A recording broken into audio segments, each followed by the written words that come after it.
자, 반갑습니다. 자, 이제 여러분들, 우리, 이제 스페셜 개념 강좌 환자 이용해서 앞으로, 물리 시범생에 달릴 김성태라고 합니다. 자, 요쯤 되면 보통 딴 데는 박수 쳐주거든요. 아, 그렇지. 이렇게라도 받는. 자, 일단 여러분 반갑고, 이게 이제 개강 그 시간표의 어떤 그 미스 상황 때문에, 이제 며칠 전에 그저께 왔다가 오늘 다시 오시면 있는데, 하여튼 뭐 일주일에 2번 보니까 좋네요. 그죠? 나만 그런가요? 그래서 반갑고, 이제 앞으로는 쭉 진행을 하는데요. 일단 여러분들에게 물론 이제 인터넷 하신 분들에게는 어떻게 좀 자료 이렇게 만들어서 올려드릴게요. 이 뷰티풀 이츠팔 해가지고서 여러분들 어떤 내용이라든가 읽어볼 거. 그러니까 요거 있죠. 요 부분을 이제 여러분들 학원에 전부 다 이제 나눠드렸으니까 여기 있는 내용을 반드시 꼭 좀 읽어보셔서 07 수능이 과연 어렵다고 하는데 정말 도대체 어떻게 어려운 거고 진짜로 어려운 거냐 이런 얘기들 거기다 이제 또 물리 공부는 어떻게 될 것인가 수업 중에 이런 얘기 하면 이제 시간이 너무 오버가 되기 때문에 거기다 이제 썼으니까 그렇게 그 책자를 꼭 읽어보시 바라고 그다음에 인터넷 하신 분들은 자 발췌해서 책자를 전부 다 올릴 수는 좀 올리면 파일의 양이 많으니까 좀 발췌라도 해서 이렇게 올려드릴 테니까 한번 꼭 좀 읽어보시 바라고 항상 여러분들 생각하셔야 돼요. 특히 여러분들 이 책자 보면은 제가 하나 이제 경계심이 생겨 좀 걱정되는 게 뭐냐면 여기 앞부분에 어느 조선일보 어디에 기사를 쓴 걸 좀 올려놨어요. 그런데 어쩌다 좀 쓰게 돼서 올렸는데 내가 글을 쓰고 너무 이 감동적인 문장력에 가만히 있지 못하고 이제 올려놨습니다. 근데 제가 여러분 이것도 읽어보시고 왜 어려웠고 어떻게 공부해야 되고 이런 내용들입니다. 근데 하나 이제 걱정되는 게 뭐냐면 요 중에 이 제목은 제목 때 걱정되는 거예요. 물리현상을 식으로 만드는 문제만 하죠. 요 제목 때 걱정되는데 물론 이제 이거는 제가 제목을 잡은 게 아니라 기자님이 여기서 발췌해가지고 이렇게 꺼낸 것 같아.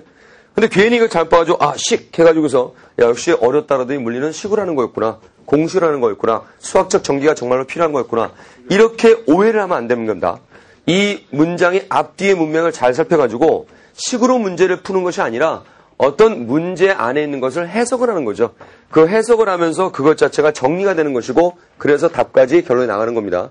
그래서 항상 여러분 명심할 것은 뭐냐면요. 제가 이 심화라는 말을 제일 싫어합니다. 왜냐하면 심화란 말 뜻은 좋은데 보통은 심화를 어떻게 생각하냐면 이게 물리원의 어떤 내용이다 싶으면 이 물리원에 해당되지도 않는데 물리원에 벗어나는 부분들을 심화로 생각하는 아주 나쁜 버릇이 있어요. 이게 여러분들 제일 공부할 때 여러분 학습방에 흐트러뜨리는 겁니다. 쓸데없는 비효율적인 방법을 택하는 겁니다. 심화라는 것은 분명히 뭐냐면 그 내용 안에서 생각의 깊이를 더하는 거예요. 생각의 깊이를. 여러분 영어 공부하면서 불어 단어가 심화가 아니죠. 그렇죠? 영어 단어에서 심화 단어가 불어 단어가 아니란 말이야. 분명히 교과목의 특성과 방향이라는 건 있어요.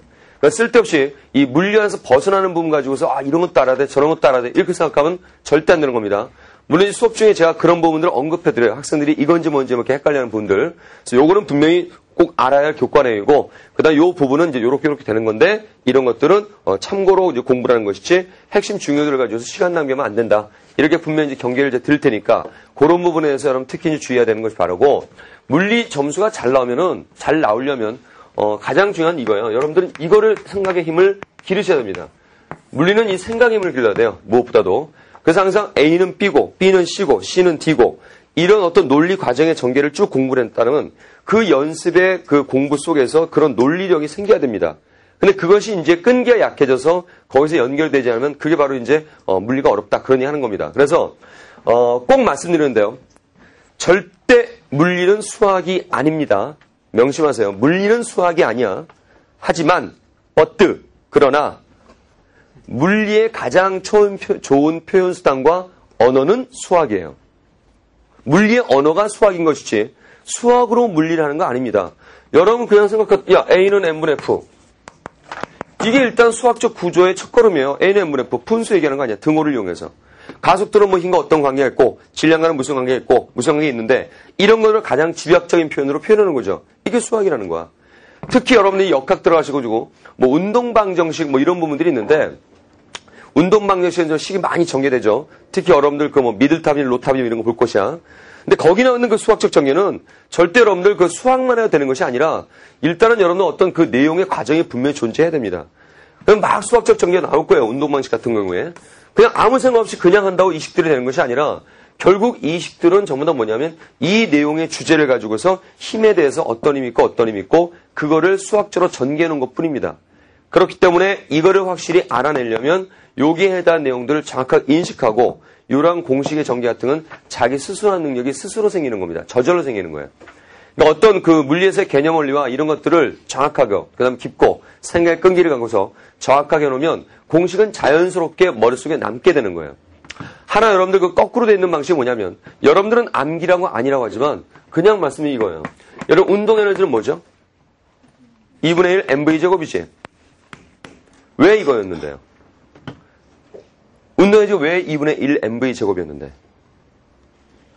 단 어느 한 명도 2분의 1 mv제곱이 어떻게 만들어지고 요 안에 드는 뜻이 뭔지를 제대로 얘기해 주는 사람이 없어요. 얘기를 하는 사람이 없습니다. 공부하신 분들이.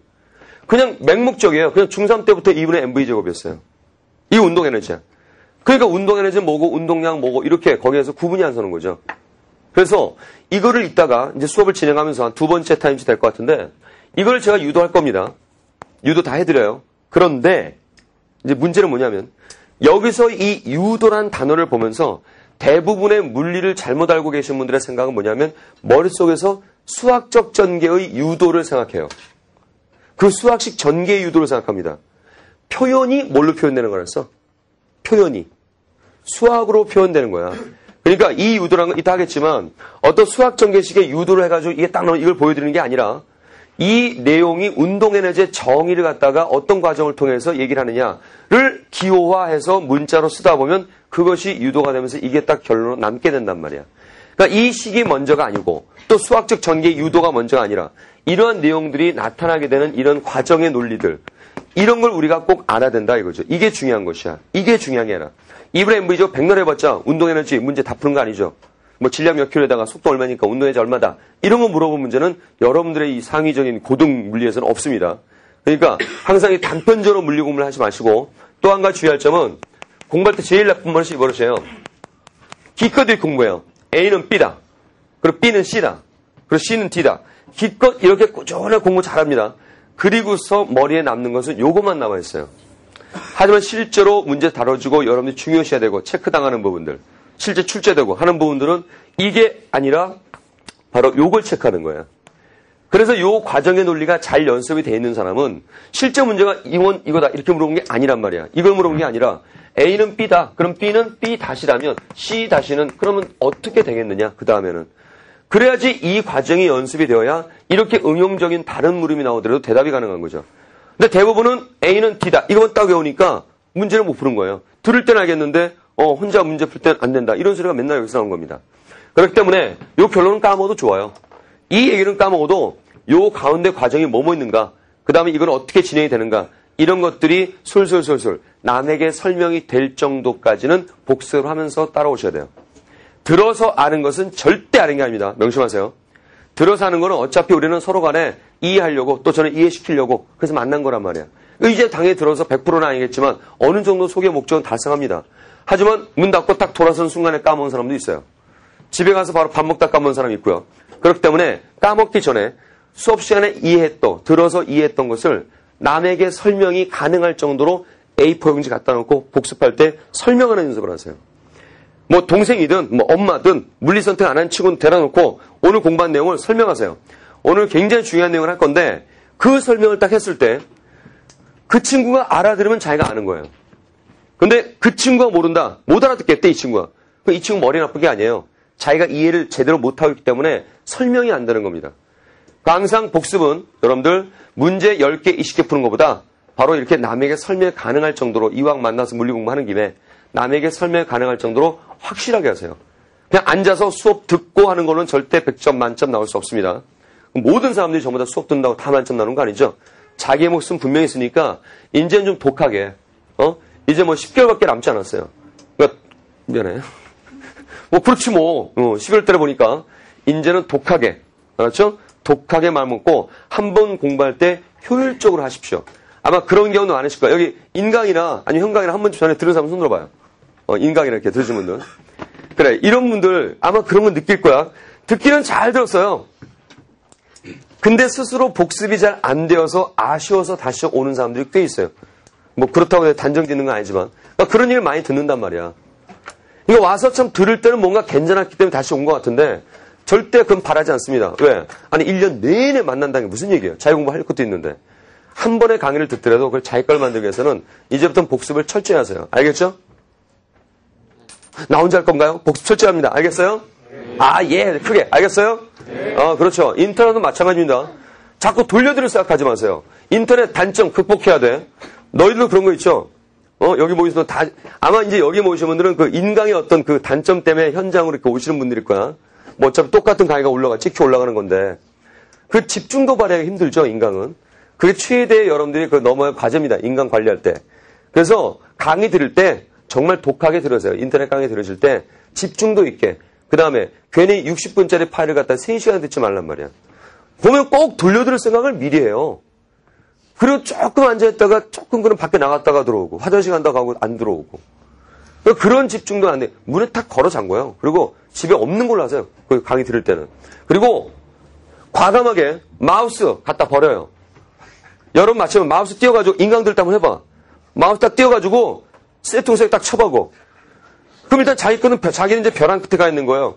이제 절대 어떻게 돌려듣지도 못하고, 응? 다시 듣지도 못하고, 딴 데 가지도 못해. 여러분 강의 듣다가 이상하게 마우스 만지면, 요놈, 쥐새끼 요거. 이상하게 강의 듣다 보면 딴 데 가 있죠? 딴 데 가서 쇼핑하는 놈도 있고요. 마우스 이게 문제예요, 이게. 너무나 편하다 보니까 조금만 하다 보면 자기도 모르게 다른 데 가 있어요. 그래서 마우스 딱 버리고, 딱 강의에 집중해서 현장에 듣듯이, 아이고, 오란 말이야. 어디 나가고 있어, 일로 와. 그래, 여기 보고 있으란 말이야.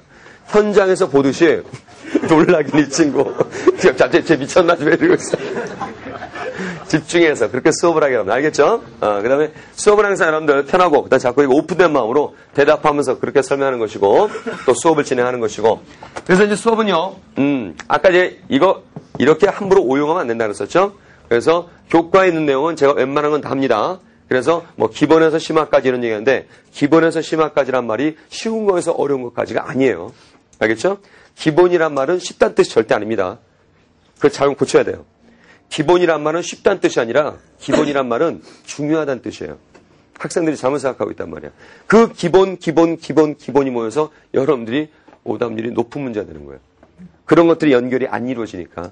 항상 기본기가 철저해야 어떤 응용적 문제도 강해지는 것이니까 명심하기 바라고. 또 하나 이 자리에 뭐 예비 고2도 있을 것이고 예비 고3도 있을 것이고 이럴 텐데 뭐 수능 따로 내신 따로 그런 거 없습니다. 수능 물리하고 내신 물리 다른 거 없죠. 수능하고 내신은 물리가 같은 겁니다.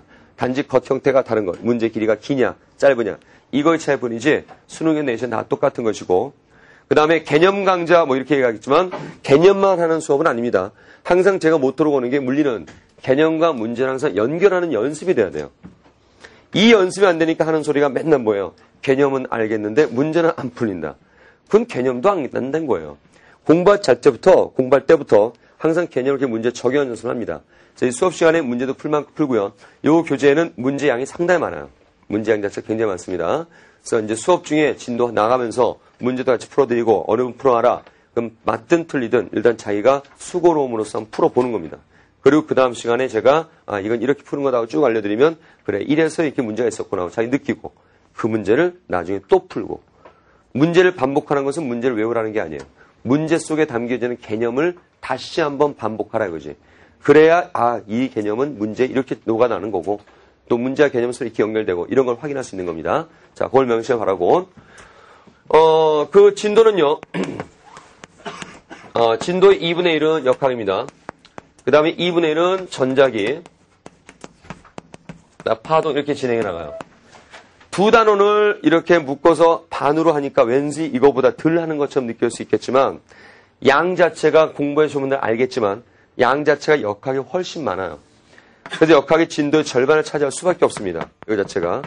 그래서 여러분들 제가 꼭 책을 만들고 나면 하는 짓거리가 있어요. 학생들하고 첫 시간에. 내가 일부러 그렇게 하려고 한 것도 아니에요. 근데 이상하게 맨날 매년마다 학기마다 만들면 꼭 그래요. 이게 이제 200쪽까지 나와 있는데 뒤에는 참고자료니까 뭐 내용까지 한 190만 몇 쪽 될 거예요. 190을 반으로 딱 나면 얼마죠? 95가 나오죠? 그래서 95, 6쯤을 딱 펴봐요. 뭐가 나오나요? 딱 전기와 자기가 시작하죠? 그러니까 문제를 문제가 들어가서 이렇게 다 똑같은 비율로 만드는데도 불구하고 꼭 이렇게 진도의 절반이에요. 딱 내용의 양이 작입니다. 딱 반입니다. 그래서 역할 그 정도로 내용이 많은 거예요.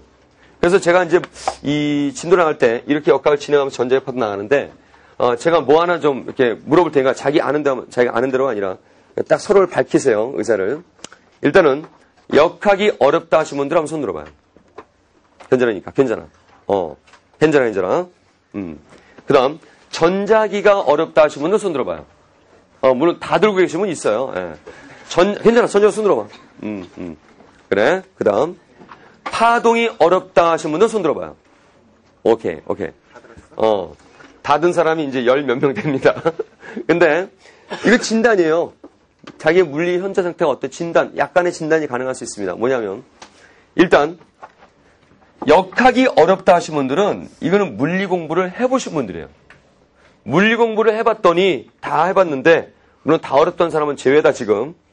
해봤더니, 이게 정말 이상하게 문제를 풀면 안 되더라. 이게 물리 공부를 해본 상태의 과도기적 상태예요. 이 부분이. 과도기 상태니까, 그것만 극복을 잘하면 돼요. 수업 중에 여러분들이 이제 제가 원하는 거, 그런 부분만 잘 스스로 컨트롤하면서 하면 되고요. 전자기가 어렵다 하신 분들, 이분들은, 다시 한번 손 들어봐. 전자기 어렵다 하신 분들, 아까 있었잖아. 이분들은 말이야, 좀 미안하지만, 물리 공부 안 한 사람들이에요. 물리 공부를 해보지를 않은 사람이 전자기 어렵다 그래요. 전자기 양이 제일 작습니다. 가장 섭렵하기 쉬운 단원이 전자기예요. 그 다음, 파동이 어렵다는 사람들, 이건 두 종류인데, 왜 그러냐면, 일단은 모든 교과의 모든 책에, 꼭 교과서가 아니더라도 모든 책의 끝부분에 되면 사람이란 건 집중도가 약해지게 돼 있어요. 끝에 있어서 그래요. 모든 책은 끝에 있는 게 항상 잘 안 읽혀지잖아요. 그죠? 만화책만 제외하고. 만화책은 오히려 제일 끝에 더 흥미진진해요. 근데 그거 제외하고는 꼭 끝에 게 약해요. 그래서 여러분 스스로의 집중도가 약해진 거예요. 끝에 가서. 이거 자체가. 그다음 그런 부분도 있고 또 한 부류는 어떤 부류냐면요. 이 부류들은 이거예요. 특히 예비 고3들이 이거 이제 고3들, 그러니까 고2를 겪은 사람들이 이걸 어렵다 많이 들은데 왜 그러냐면 이분들은 이거예요. 2학년 때 이제 물리원 배우잖아. 이 친구들은 다 어려웠어. 어쨌든. 다 어려웠는데 머릿속에 남는 게 같아. 가장 최근까지 어려웠어 이게. 그러니까 오로지 이게 제일 어려우면 기억 남고 이거 기억도 안 나는 거 아니잖아 이거. 어릴 때 다 어려워서 1년 내내 어려웠는데 최근까지 나를 괴롭혔어 이게. 그래서 어렵다 해요. 끝에 있어서 이제 이게 문제가 되는 거니까, 자, 이것은 여러분들, 이상하게 묘하게도 단원마다 공부하는 방법이 약간의 차이는 좀 있습니다. 물론 물리 공부하는 것은 똑같은 방법이지만, 이 전자나 파동은 정말 그 개념 자체가 문제화되어 있는 겁니다. 그러니까 개념이 체계화되어 있지 않으면 문제가 안 풀리는 거예요. 개념이 체계화되어 있지 않으면. 하나의 문제만 얘기하고 이제 본문 내용 들어갈 건데, 여러분 이번에 수능에서 말이야, 07 수능에서 11번 문제하고 12번 문제하고 있어요. 12번 문제가 정답률이 몇 프로냐면, 물론 이것은 평가에서 나온 정답률 아니에요. 거기는 없어요, 정답률이. 뭐 사이트 많잖아요. 거기서 이제 학생들 입력해 준 건데, 요 12번이 몇 프로대냐면 20 몇 프로대예요. 24, 5%대입니다. 이거 자체가. 그러니까 10명 중에서 2.45명이 2.4명, 2.5명 정도가 맞은 건데, 보통 맞을 때는 찍은 사람도 있죠. 그래서 실제로 알고 푼 사람 1.5명밖에 없다는 얘기예요. 물론 뭐 사이트에 따라 좀 차이가 좀 있을 수 있겠지만, 이거는 얼마나 개탄을 금치 못하는 거냐면, 이 12번 문제가 무슨 문제냐면 광전효과 문제예요. 그리고 여기다가 물질파의 혼합 문제입니다. 통합 문제. 말이 통합이죠. 사실 간단한 통합이에요. 그래서 일단 12번이 문제 글 자체가 위압감 있게 생기긴 했어요. 글이 6줄이에요. 이렇게. 이게 6줄이에요. 이렇게. 그리고 그림도 없어. 여유 공간이 없어요. 그림 자료도 없고 그냥 퀘스천으로 딱 끝나요. 그리고 바로 1번, 2번 고르는 겁니다. 결국 이 문제의 관건은 뭘까? 이 6줄 글의 해석이에요. 그것도 아주 간단한 해석인데도 불구하고 이게 안 되는 거예요. 근데 참 학생들이 희한한 건 뭐냐면, 여러분 언어 지문 같은 경우는 그 이만큼 지문 내용이 있어도 그간 일 만에 다 읽고 나서 그 주제 파악하고 줄거리 파악하고 중심을 찾아 다 벽에 다 하죠. 근데 꼭 과학 과목은 몇 줄 안 되는 문장 해석이 안 된다라는 거죠. 그게 그 개념 자체가 정확하지 못해서 그러는 거예요. 그 자체가.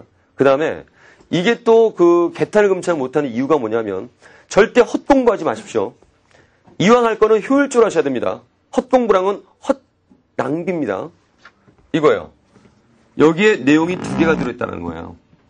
2개가 들어있는 건데,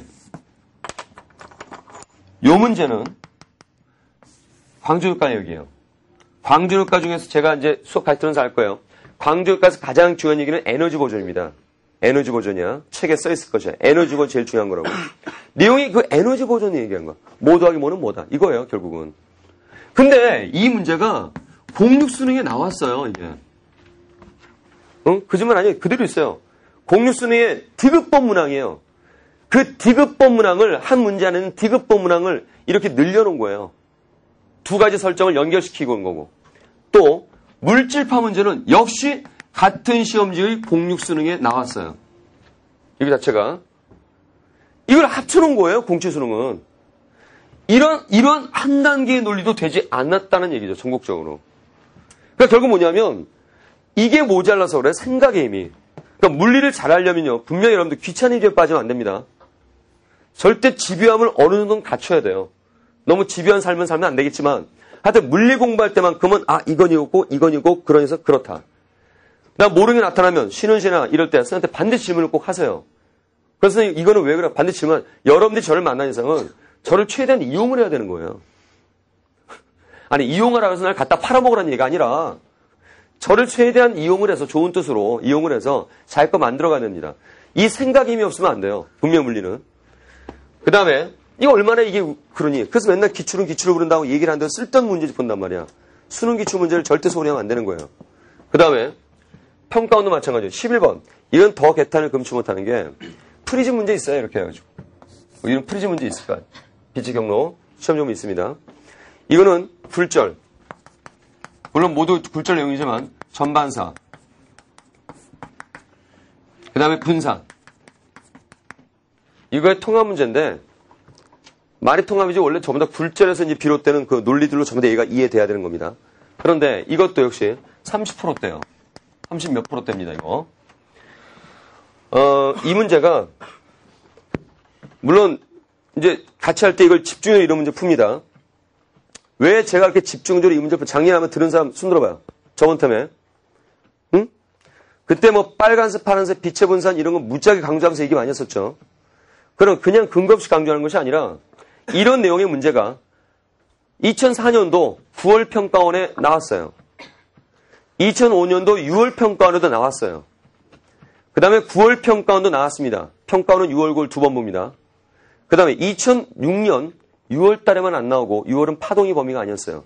역시 수능 보기 2달 전 9월 평가원에도 나왔어요.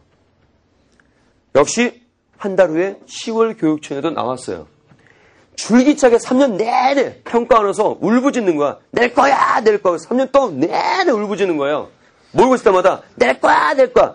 그러면 항상 그 모의고사 때마다 뭐냐면 항상 정답률은 바닥을 기어요. 항상. 그럼 그때는 모의고사 추자 얘기야. 그렇게 3년 동안 평가원에서 외치고 있다는 것은 내겠다는 의지를 확연히 보인 건데 불구하고 전국적으로 이게 30%밖에 되지 않는다는 얘기는 전부 다 헛공부하고 있는 거죠. 핵심 중요도를 모르고 있는 겁니다. 이 문제 내가 첫 강의 분명히 얘기하는데 어차피 이 강의 맛보여만 다 올라갈 겁니다. 분명히 얘기하는데 요 똑같은 내용의 문제 요거 올해의 시험 보는 08수능에 이 문제 또 나와요. 또 나옵니다. 경각심을 가셔야 돼요. 분명히 나옵니다. 왜? 다 굴절 이거 자체가 파도의 굴절인데 안 나올 수가 없는 거지. 그런데도 불구하고 이제 역시 또 틀린 사람들 많이 나오고 어렵다는 얘기 많이 나옵니다. 이 부분에서. 그러니까 이왕 공부하실 때 정확하게 제대로 공부하시 바라고 자기 손에 주어진 거에 대해서 최선을 다한 말이야. 쓸데없는 거 가지 마시고 뭐 어디에 뭐가 나오고 어디에 뭐가 나오고 어디에 뭐가 이런 거 흔들리면 절대 안 되는 거예요. 자기가 중심을 가지고 공부를 하셔야 됩니다. 알겠어요? 그다음 문제집 개수 쓸데없이 늘리지 마십시오. 물리는 절대 문제집 많이 푼다고 해서 실력이 비례하는 게 아닙니다. 문제를 많이 풀면요. 진짜 시험 때도 문제 빨리 풀어요. 푸는 속도 빨라집니다. 문제집 많이 풀면. 근데 많이 틀리면서 빨리 풀어요. 그게 제일 큰 문제는 병이 된단 말이야. 하나의 문제집을 풀더라도 정확하게 집중도 있게 심혈을 기울여서 문제를 푸는 습관을 가져야 시험 때도 꼼꼼하고 집중도 있게 나가게 되는 겁니다. 문제집의 개수가 절대 아니라는 거예요. 알겠죠? 명심합니다. 자기 현재 집에 물리 문제집이 있다. 꼭 그런 사람이 있죠? 작년 물리책이 있단 말이야. 그러면 이제 이번에 새 마음으로 공부한다고 꼭 올해 새로 나온 교재를 꼭 사야 직성에 풀리는 사람이 있어요. 그런 마음부터 버리세요. 아니 작년 물리에서 올해 물리로 달라진 게 뭐가 있을 거 아니? 달라진 거 없어요. 출판사에서 문제라도 다 바꿀 거 아니? 절대 안 그래요. 오히려 작년 문제집 제일 더 좋은 경우도 많이 있습니다. 그러니까 있는 문제집을 최대한 활용을 해서 교재로 활용하십시오. 가장 중요한 것은 여러분들 학교에서 보는 뭐고? 학교에서 보는 뭐고? 교과서예요. 교과서 절대 없이 여기지 마십시오. 교과서처럼 중요한 거 없어요. 출제원들이 교과서 보고 내지 응대스 이런 거 보고 안 냅니다. 그 교과서 아니에요. 그렇죠? 자, 뭐 특정성표 욕하는 거 아니니까 오해하지 말란 말이야. 그것도 시중 문제집이 하나란 말이에요. 그러니까 중심을 공부하시 바라고. 자, 일단 여러분들 그 첫 장을 좀 핍니다. 첫 장 피시면 그 목차가 있을 겁니다. 여기 목차가 있는 오른쪽 페이지를 보시면요. 제가 이제 좀 말씀을 드렸으니까 이제 어느 정도 약간 쉬었다가 그런 이제 본론 내용 들어갈 겁니다. 그 오른쪽 페이지에 보시면 그 커다란 사진이 있죠? 나무 커다란 거 있죠? 이 나무는 아무런 의미도 없는 겁니다. 대신 여러분 그 사진 중에 제일 윗줄에 세 줄 이거 동물 망을 쳐봐요. 세 줄. 이게 중요한 말이에요. 공부할 때 여러분들 이런 것들을 잘 지표로 삼으십시오. 뭐냐면 제가 그래도 물리 전공이긴 하지만 명색의 학생들을 가르치면서 물리 전공이지만 교육이란 것도 공부를 해봤다 그래서 교육학을 공부하다가 그때 어느 교육학자가 한 말이에요. 어떤 책에 있는 글입니다. 근데 이 글 자체가 상당히 여러분들 생각을 좀 해보셔야 될 문제예요. 공부 시작할 때.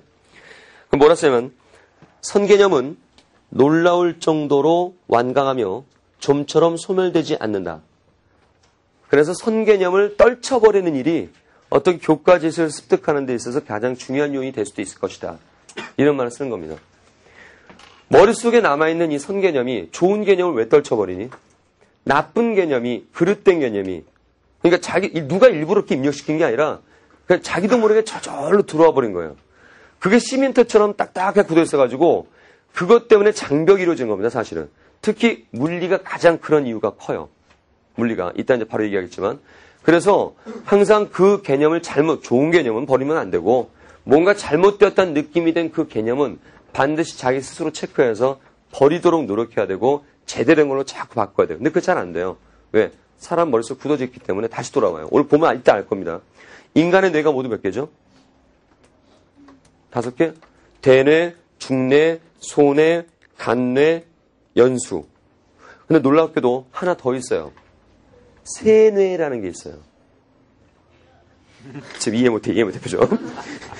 여기 주변에 여기에 조그마한 세뇌라고 하는데 이 활발한 작용에 의해서 세뇌되는 작용에 의해서 아직도 표정 안 좋아. 아직도 이해 못해. 세뇌의 작용에 의해서 자기도 모르게 굉장히 많이 장비에 가로막혀 있어요. 그런 걸 먼저 깰 줄 알아야 됩니다. 그래서 수업 중에 이제 5개념에 대해서 말씀을 많이 드리고 깨고 하면서 항상 역학이 시작되는 건데, 물론 전자에도 그렇고 파동도 그렇습니다. 그래서 아예 이번 교재에서는 이 5개념 주도를 좀 확장해가지고 아주 학생들한테 많이 본 거죠. 많이 알게 된 거. 이런 것들로 구성을 하면서 이제 진도를 나가니까 일단 뒷장을 넘겨보세요. 뒷장을 넘겨보시면 물리역학 원장 이렇게 나와 있죠? 오늘 제가 왼쪽 페이지를 할 겁니다. 왼쪽 페이지입니다. 오늘 요 한 페이지입니다. 하지만 일단은 대단한 힘과 에너지를 다하는 날이에요. 오늘 진도 뭐 속력이 뭐고 속도가 뭐 이런 거 하나 나가는 것보다 일단원의 역학이 아까 여러분 역학이 어렵다는 사람 많을 겁니다. 같이 수업을 들으면서 정확하게 정리가 안 돼 있다는 느낌을 받게 됩니다. 그래서 굉장히 중요하다고 생각하는 강의니까 첫 시간이라 몸 푸는 강의가 절대 아니라고 명심하세요. 어느 정도 중압감과 부담감을 가지고 들어오세요. 첫 수업은. 알겠죠? 자, 그런데 일단 하기 전에 잠깐 쉬는 동안에 여러분 해야 될 일이 있어요. 오른쪽 페이지 봐봐. 오른쪽 페이지 인터넷 똑같이 하십시오. 오른쪽 페이지에 5개념 지도라는 문제 5개가 있습니다. 이 5문제를 쉬는 동안에 풀어놓기 바라고요. 그 다음에 뒷장에 보시면 역시 5개념 지도 1, 2번 문제가 있죠. 요것도 2문제를 네모칸 채워가면서 2문제를 반드시 풀어놓기 바라요. 알겠죠? 그 다음에 이거는 절대 여러분들 시험 보거나 테스트가 아니야. 시험이나 테스트가 아니니까 밝혀야 돼요. 자기가 어떤 상태에 있는지를 알아야 된단 말이야. 그러니까 마치 자기 진단한다고 생각하면 되는 겁니다. 여러분들 그 창피하지 마세요. 틀린 거 쑥스러워. 특히 소심한 분들이 그런 것만 쑥스러워가지고 이거 살짝 점만 찍고 막 그래 누가 볼까봐. 그러지 말고 정확하게 표시하세요. 여러분 병원 가가지고 엑스레이 어디 부러졌나 확인하려고 엑스레이 촬영하고 나서 의사 선생님한테 숨기니? 쑥스러워서? 자기도 보고 남들도 봐야 될 거 아니니? 그러니까 항상 뭐든지 공부란 걸 밝혀야 되는 거니까 정확하게 자기 생각한 거 동물에 치거나 쓰거나 해가지고 요 5개념 5문제하고 요즘에는 1, 2번 문제까지 해서 지금 쉬는 동안 다 풀어오기 바랍니다. 인터넷 하신 분들 다 풀고 그 다음 파일 강의로 들어오기 바랍니다. 잠시 쉬었다 그러고 갈게요.